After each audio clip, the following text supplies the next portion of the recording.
নমস্কার বন্ধুরা, আজ আমি বানাবো আলু কষের সবজি। তোমরা এটা রুটি, পুরি, পরোটা বা গরম ডাল ভাতের সঙ্গেও খাওয়া যাবে। দেখো এখানে আমি কোয়াশ আর আলু ছোট ছোট পাতলা পাতলা করে কেটে নিয়েছি, কেটে একটু ভাপিয়ে নিয়েছি।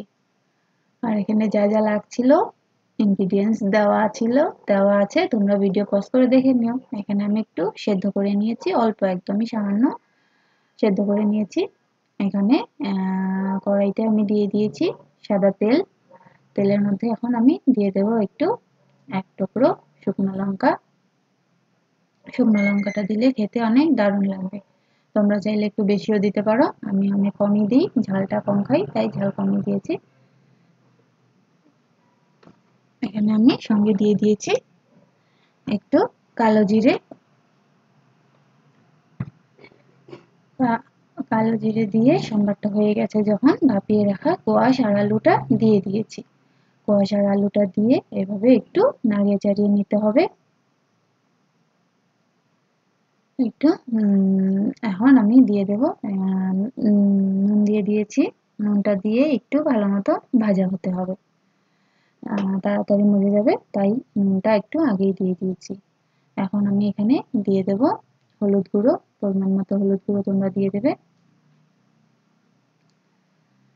দিয়ে একটু ভালো মতো নাড়িয়ে চাড়িয়ে নিতে হবে যাতে হলুদটা সারা জায়গায় লেগে যায়। এখানে আমি একটু কষটাকে সরিয়ে দিয়েছি, মাঝখানে একটু তেল দিয়ে দিয়েছি। এখন এখানে আমি দিয়ে দিয়েছি একটু পেঁয়াজ বাটা। এরকম করে পেঁয়াজ বাটাটা দিলে দেখবে খেতেও স্বাদ লাগবে আর সময়ও কম লাগবে। পেঁয়াজটা আলাদা করে বেটে দেওয়ার কোনো ঝামেলা নেই। কড়াইটাতেই একটু সরিয়ে মাঝখানটা খালি করে পেঁয়াজটা দিয়ে দিয়েছিলাম। আর এখন দিয়ে দিয়েছি গোলমরিচ গুঁড়ো, তোমরা চাইলে কাঁচা লঙ্কা দিতেই পারো। আর সঙ্গে দিয়ে দিয়েছি একটু ভাজা জিরে গুঁড়ো। আমি এখানে লঙ্কা ব্যবহার করিনি, শুধু শুকনো লঙ্কা সম্বারে দিয়েছি আর কালো গোলমরিচ গুঁড়ো দিয়েছি।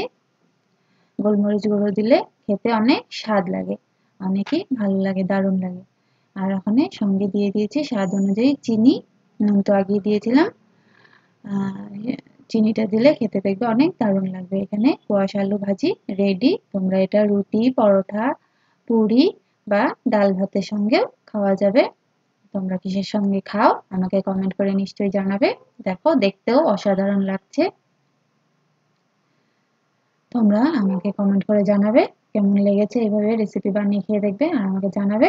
আর আমার ভিডিও ভালো লাগলে লাইক শেয়ার কমেন্ট করবে আর আমার চ্যানেলটাকে প্লিজ সাবস্ক্রাইব করে দিও। Thank you, tata, bye by.